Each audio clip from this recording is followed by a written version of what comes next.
From yellow number 5 to BHT, here are all the most shocking chemicals we found in fast food chains in the UK and the US. This is Food Wars. Over the past season and a half of Food Wars, we've found some interesting, dare I say, shocking chemicals in some of the foods and food processes.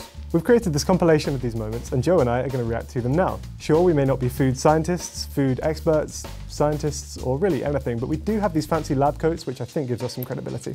I got mine at Party City. Fantastic, let's dive in.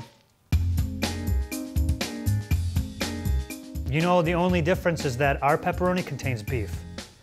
Also preservatives, butyrate, hydrolysinase, and butyrhydrolate, blah, blah, blah, BHA and BHT. I can't pronounce them, they're bad. It turns out BHA and BHT are actually subject to restrictions in the European Union and can't be added to foods such as pepperoni. This might be because studies have shown that BHA can cause tumours in rats, and is therefore reasonably anticipated to be a carcinogen in humans. You have no idea how much we spent on those dancing rats. I mean, what doesn't cause tumors in rats, right? I feel like rats are always getting cancer anyway. And they don't say the portions. Are they eating human-sized portions of BHA and BHT? Then yeah, of course they're getting cancer. Oh well. I'm gonna die doing what I love. Eating banned chemicals. Put it in my obituary. We reached out to Domino's to get some clarity on the pepperoni situation.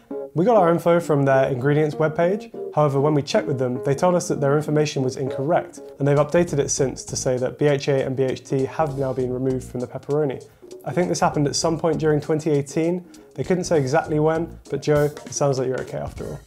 Gotta say, my hair game is pretty strong in this one. It has nothing to do with chemicals, but my stuff is just...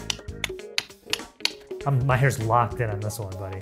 I loved BHA and BHT because this was kind of the first episode of Food Wars where we found a chemical that actually was kind of banned and very dangerous and didn't appear in the UK. Maybe straight up, the European Union sounds kind of like a buzzkill, right? Is that what Brexit was all about? We want BHA and BHT in our food, we're out of here. And in the US, our donut is made up of enriched wheat flour and BHT. Ah yes, our old friend BHT, aka butyrhydrolated hydroxytoluene. It is banned in the European Union. The International Agency for Research on Cancer suggests, might I say strongly suggests, there is sufficient evidence that BHT causes tumor growth in lab animals. I'll tell you straight up, those donuts could be made of dead cancer rats. I'd still eat them, they're that good. Who cares what's in these donuts? Also, according to WebMD, BHT is also used to treat genital herpes. That's right. I want you to think about that every time you bite into a Krispy Kreme. Genital herpes. And every time you get genital herpes, I want you to think of Krispy Kreme. I want those two things together in your mind for the rest of your life. You are welcome. Tricalcium phosphate, diammonium phosphate. That last guy, diammonium phosphate, aka DAP, not the sequel to WAP. What does that stand for?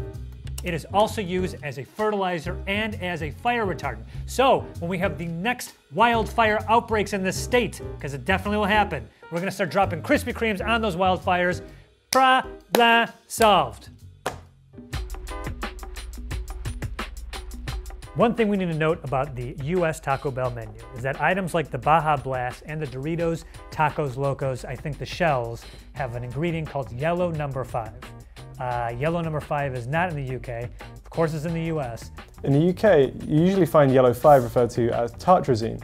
It's on a list of 6 chemicals which, when added to food, must contain the following warning. May have an adverse effect on activity and attention in children. Tartrazine is a fascinating one because it's in so many places in America and basically nowhere here. But honestly, like in things like the Baja Blast, I don't think that's what's causing the hyperactivity. I think it's the million tons of sugar that they add.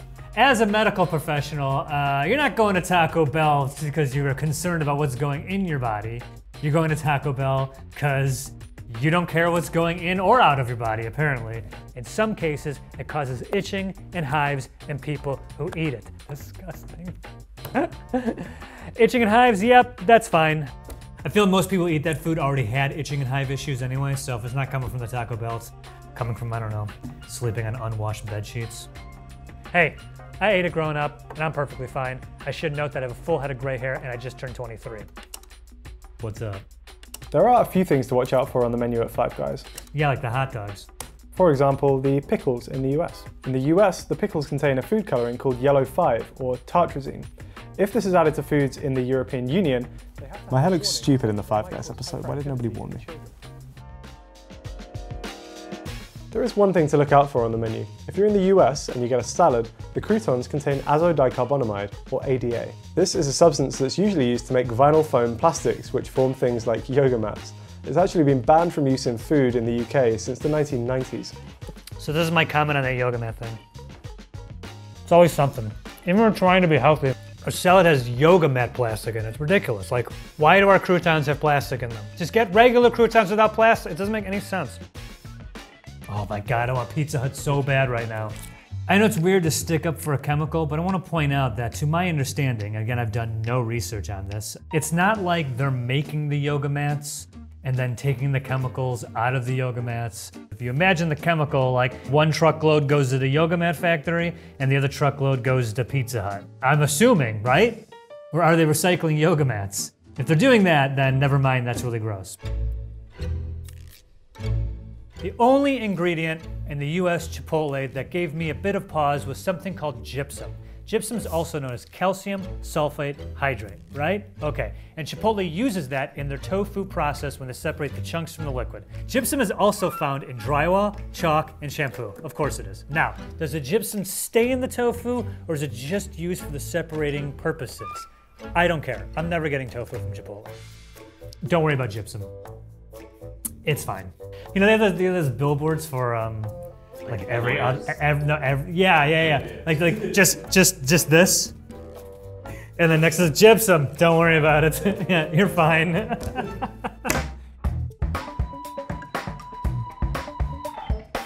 One piece of information you can get from the UK's FAQ page is that the plant-based Great Imitator wrap might not actually be as plant-based as it seems. The base and the tortilla wrap used both contain shellac. Now, shellac is also sometimes called confectioner's glaze, and it's a natural polymer that's used to give things a waxy finish and to trap in moisture. Love the shirt I wore in the Nando's episode. What's your favourite Harry shirt so far? Leave a comment below. But where does shellac actually come from? Well, it's actually secreted by female lac beetles onto trees in India and Thailand. This means it's technically an animal product, and although it can be gathered without harming the beetles, this is hard to achieve in practice. Not nice. Shellac was one which popped out to me when I was reading the ingredients list, just because the usual context I've heard it in is like gel nails. So as soon as I kind of knew that it was in that, I wanted to do some more research into it. And it turns out it's a beetle thing, who knew?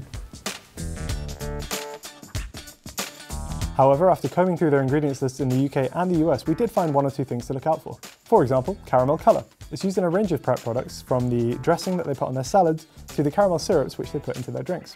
Well, in the US, you'll find caramel color in the salted caramel hot chocolate and the salted caramel latte, which I drank. Caramel colour is worth pointing out because it's on the state of California's Proposition 65 list of chemicals which are known to the state to cause cancer or reproductive toxicity. Ooh, reproductive toxicity, that's fun.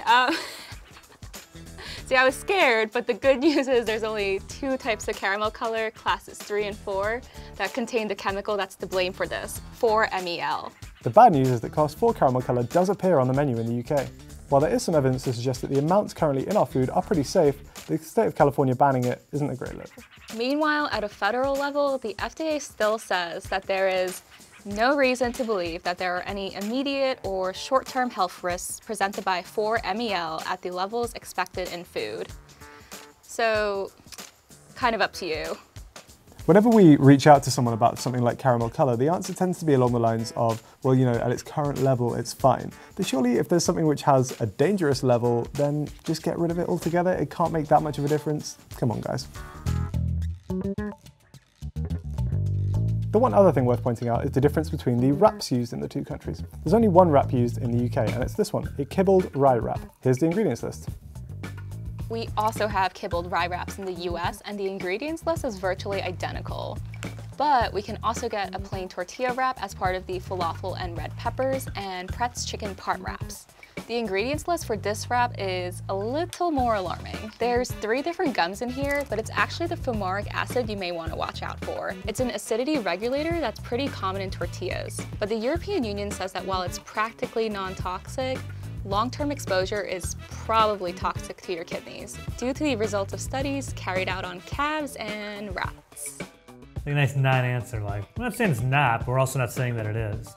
Long-term effect, kidney damage, I'm not worried about it. Again, Dr. Joe says, it's probably fine. And then on that billboard, I have a cigarette in my mouth. What we can get is a list of allergens, and it has a couple of fun things to note. For example, there is a significant risk of there being traces of seafood in our banoffee concrete. Did they say banana? Banoffee. I'd be more worried about that. The hell's a banoffee? And there are also sulfites in our chicken bites and in the shack sauce. We may or may not also have shellfish in our shroom burger, shack burger, shack stack, and smoke shack. So there's no potential seafood in the UK equivalents of these burgers, so I have no idea why there might be shellfish in ours here in the US. I couldn't even guess why. Still not been explained to me why there is a significant risk that there could be seafood in a milkshake, because obviously that's not something that goes together. I do not want a shrimpy milkshake. No, thank you. While we might not have an ingredients list for our bread, we do know that it's likely to not be perfect. For example, an Irish court recently declared that Subway cannot call its loaves bread due to the high sugar content. Subway uses more than 10% sugar in their flour. How about they can't call their sandwiches sandwiches because they're too gross? The high percentage amount of their food tasting bad is a reason it cannot be called sandwiches or edible food. So I actually reached out to Subway about their bread issue, and we did get a response from them. The official Subway line on this is, Subway's bread is of course bread. We've been baking fresh bread in our stores for more than 3 decades, and our guests return each day for sandwiches made on bread that smells as good as it tastes. So they're sticking with their guns. Ireland disagrees. Whose side are you on?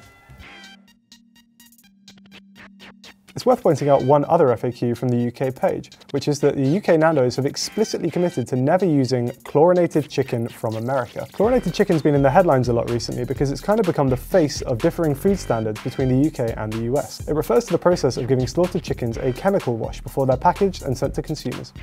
What do you guys have against our chlorinated chicken? Joking, you're gonna see. Oh, there's so many things against our chlorinated chicken. This is done to kill harmful bacteria like salmonella. Even the European Union admits that it's unlikely to pose any health risks to consumers, but campaigners say that it also allows farmers to cover up lower production standards throughout the chicken rearing process. The good news is that it's estimated only 10% of US chicken actually gets treated with chlorine. So it's not a guarantee that Nando's chicken in the US will have been through the process, but it's an interesting example of the different food standards in the UK and the US. I'm perfectly fine with that, right? I'm perfectly fine with that. Yeah, clean the raw chicken. I mean, what would you rather have? Salmonella? Get out of here. Like, it's fine.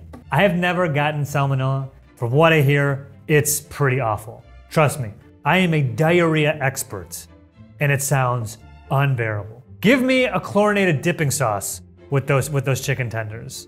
I'm perfectly fine with that. I am not fine with risking salmonella. It's fine. Quit being a baby. That's my 3rd billboard.